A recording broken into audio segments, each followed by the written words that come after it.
गरीब साध साध सब नेक हैं, आप अपनी ठोरे।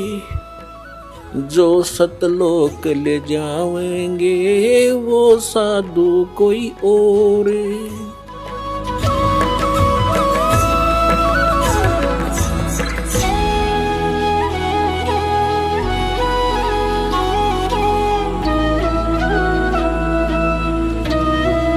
पुण्यात्माओं, अब ये कंसेप्ट क्लियर करना पड़ेगा कि रजगुण ब्रह्मा, सतगुण विष्णु, तमगुण शिव जी के पुजारियों को राक्षस स्वभाव को धारण किए मनुष्यों में नीच दूषित कर्म करने वाले मूर्ख क्यों कहा?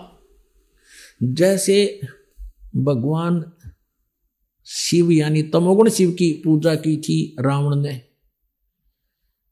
राक्षस कहलाया और कैसे जुल्म किया अपनी माता को, यानी जैसे वो श्री शिव जी का पुजारी था और विष्णु जी शिव का बड़ा भाई है, तो उसके बड़े भाई की पत्नी को उठा लाया जिसकी पूजा करे तो माता हुई।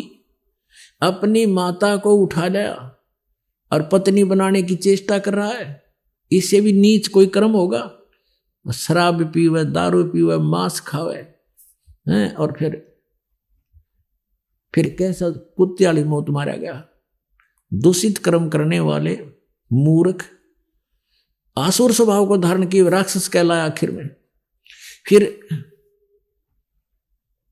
एक भस्मागिरी नाम का, ये गिरी, पुरी, नाथ, कनपाड़े, नागा, ये तमोगुण भगवान शिव के उपासक हैं। एक भस्मागिरी नाम का साधक था, भगवान शिव जी की पूजा करे, उसके द्वार के सामने कैलाश पर्वत पर बरने का आगे बैठ गया द्वार के सामने और ऊपर ने पैर नीचे को सिर कर दिए। 12 वर्ष तक तपस्या करता रहा। एक दिन पार्वती ने कहा कि भगवान आप तो सर्वेश्वर हो, महेश्वर हो, आप तो समर्थ हो, क्या मांगता है आपका पुजारी, इसको फारिग करो यहां से। भगवान शिव ने कहा कि बोल भाई क्या मांगता है तपस्वी। तो भस्मागिरी ने कहा कि भगवान ऐसे नहीं मांगने वाला, अब वचनबद्ध हो जाओ तब मांगो। भगवान शिव ने सोचा कि मांगेगा, एक सिद्धि मांग लेगा, दे दूंगा। 8 सिद्धि हैं इसके पास और परमात्मा कहते हैं हमारे पास असंख्य सिद्धि हैं, 8 की तो बात ही कुछ को नहीं। तो फिर क्या बताते हैं? तो उसने कहा कि ठीक है, तो भाई मैंने वचनबद्ध हो गया, मांग क्या मांगता। तभी सीधा खड़ा हो गया। उसके मन में क्या दोष था कि मैं भगवान शिव से भस्म कड़ा मांगूंगा। उस भस्म कड़े में यह शक्ति थी कि जिसके सिर पर ऐसे करके नू कह दे भस्म, सिर के ऊपर ऐसे करके, तो जल जाता था, भस्म हो जाता था, नष्ट हो जाता था, मृत्यु हो जाती थी। तो उसको पता था और उसके मन में क्या था कि भगवान शिव ने मारूंगा, पार्वती ने पत्नी बनाऊंगा। इसी दृष्टिकोण से, इसी उद्देश्य से उसने खड़ा होकर कहा कि लाओ भगवान भस्म कड़ा दे दो। भगवान ने वचनबद्ध थे, निकाल कर कड़ा भस्म कड़ा दे दिया अकेले भाई। अब जो ही उसके हाथ में भस्म कड़ा आया उस पुजारी के, और अपने बोला ले शिव जी बोले होशियारी, तुझे मारूंगा। अब उसने देखा तो राक्षस एकदम चेहरा बदल गया, इसका आंखें बदल गई। कहता इस पार्वती को पत्नी बनाऊंगा, मेरा यही उद्देश्य था। हा हा हा, फिर दांदरे का डर। अब भगवान शिव ने ठोक दी डांक वहां से। जब देखा उसका सचमुच चेहरा बदल गया इसका, तो अब हम ही अविनाशी का करते भगवान शिव ने, इस शंकर जी ने। अविनाशी होता डरने की जरूरत थी, खड़ा हो जाता, काजा करके करेगा वो। आगा आगा भगवान पाछा पुजारी जोटियां की तरफ भाग रहे हैं, किता किता पैर टेके भगवान शिव के। अब वहां परमात्मा आए, पार्वती रूप बना। ये तो कहते विष्णु आया, विष्णु का उतना था वह उनके बीच में खड़ा होगा। परमेश्वर आए और फिर वहां पार्वती रूप बना के गंडत नाथ नचा के उस भस्मागिरी को मारा। फिर विष्णु रूप धारण करके वो परमात्मा वहां पहुंचे जो शिव जी भागे जा रहे थे, क्योंकि ये भी उसी के बच्चे हैं। जिस पर आपत्ति आती है ये संभालते हैं आकर के।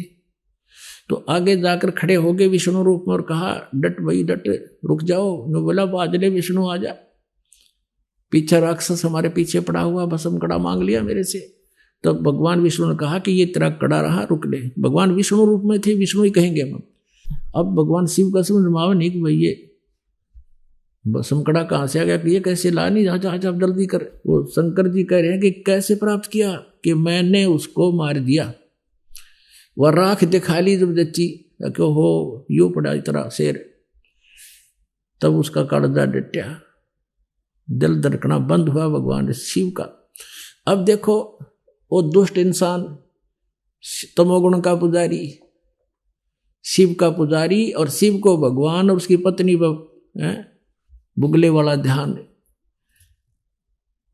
इसलिए इनको कहा राक्षस स्वभाव को धारण किए हुए मनुष्यों में नीच दूषित कर्म करने वाले भगवान को, और उसने मारने खातिर बाज दिया। राक्षस से कम है और क्या लक्षण होते हैं राक्षस के।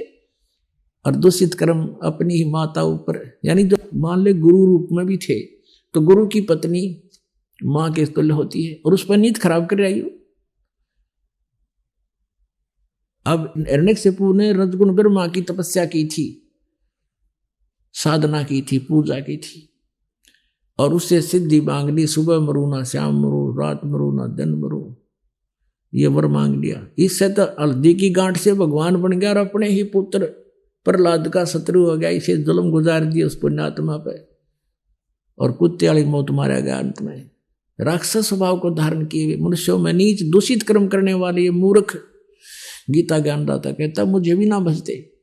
अब रह गए ये सतगुण के पुजारी। एक बार कुंभ का मेला भरा था, काफी वर्ष पहले की बात है।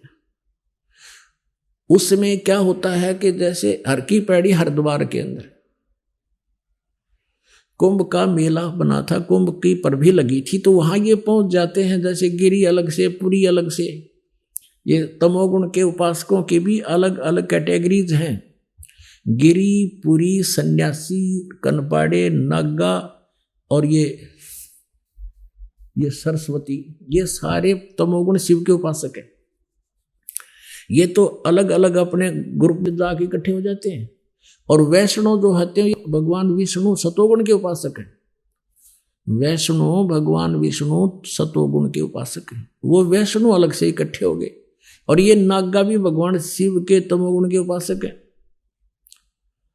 तो स्नान करने के समय वो पर भी इनकी समय निहित होता है कि इस समय पर भी लगेगी, उस दौरान जो नहा लिया तो वो पार हो जाएगा, क्योंकि उनके पाप कट गए, मुक्त हो जाएंगे वे।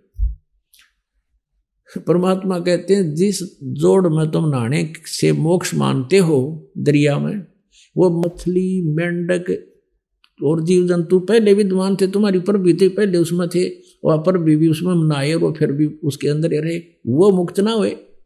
फिर भी जैसे था, हम अपने कंसेप्ट पर आते हैं, पॉइंट पर। तो वहां ये सभी अपने अपने ग्रुप में, पूरी अलग, गिरी अलग, नागा अलग, सन्यासी अलग, और ये सरस्वती अलग, वैष्णव अलग से, इनका अलग अलग इकट्ठे हो जाते हैं वहां जाकर। फिर वो अपनी अपनी एक ग्रुप में चलते हैं। सबसे पहले नागा पहुंच गए, हर की पैड़ी पर भी लगनी थी उस दिन।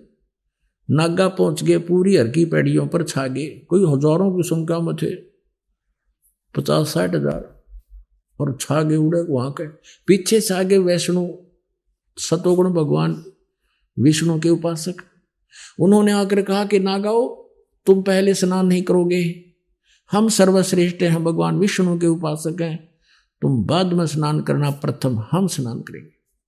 अब तो वो नागा कहने लगे कि हम सर्वश्रेष्ठ हैं, हम त्यागी और बैरागी हैं, हम नी वस्त्र रहते, कति नंगे रहते हो, और शरीर पर राख लपेटते हैं, और हम तो सिर्फ नीचा रहते हैं, हम सर्वश्रेष्ठ, हम प्रथम स्नान करेंगे।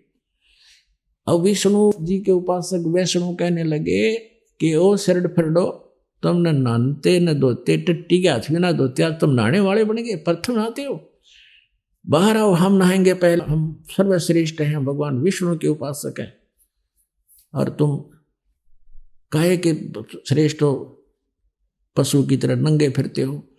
अब इस बात पर उनका हो गया लठम लठा। जब इनके भगवान ने लड़ाई इनमें के देरी थी झगड़ा करने की, फेर लिया मुंह उल्टा, नागा नहाना भी भूल गए, भगवान भी भूल गए, गंगा भी भूल गए उस टाइम।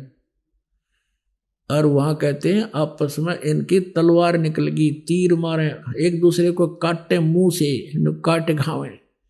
25,000 ये त्रिगुण उपासक आपस में कट कर मर गए, कत्लेआम कर दिया इन्होंने। अब उसके विषय में परमात्मा क्या बताते हैं, तीर तुपक तलवार कटारी ये जमधड़ जोर बधावे हैं, हर पैड़ी हर हेत न जाण्या वाजा तेग चलावे हैं, काटे शीस नहीं दिल करुणा ये जग में साध कवावे हैं, जो जन इनके दर्शन को जावे उनको भी नरक पठावे हैं, यो भी बैदा है बैदे से भेद अलदा, यो भी बैदा बैदा क्यों जाण्या हम सतगुरु बैठे नो जाण्या। अब परमेश्वर कबीर देव जी ने अपना ये ज्ञान आदरणीय गरीबदास साहिब जी के अंतःकरण में फीड कर दिया था, फैक्स कर दिया था। उसके बाद आदरणीय गरीबदास साहिब जी कहते हैं कि हमने जान लिया कि ये भी व्यर्थ है, व्यर्थ है, व्यर्थ है, इन तीनों गुणों की भक्ति करना व्यर्थ है। तो पता कहने लगे कि तुमने इस व्यर्थ का कैसे पता चला, कि हमने सतगुरु मिल गए इसलिए बैदा, बैदा माने व्यर्थ, यूजलेस। अपनात्माओं कहते हैं हर पैड़ी हर हेत नहीं जाना, और वहां जा तेग चलावे हैं तलवार वहां चलाते हैं जा करके, और काटे शीस नहीं दिल करुणा, इनका दया नाम की चीज नहीं। और ये जग में साध को आवे इन संत के, और जिनको ग्रही करें आदेशा, इनको संत मान के इनकी पूजा करें, प्रणाम करें। कहते इनके तो दर्शन में भी दोहा पाप लगे, पापी पर बात ना बैठो मुख देखे पाप लगे जाका, 9-10 मास गर्भ त्रास दई धक्कार जन्म उसकी माँ का। और ये न गुरु बना रहे शेषन, ये जो तीनों गुणों जो इष्ट मान के इनको पूज रहे हैं, तीन देव की जो करते भक्ति उनकी कदे ना होवे मुक्ति।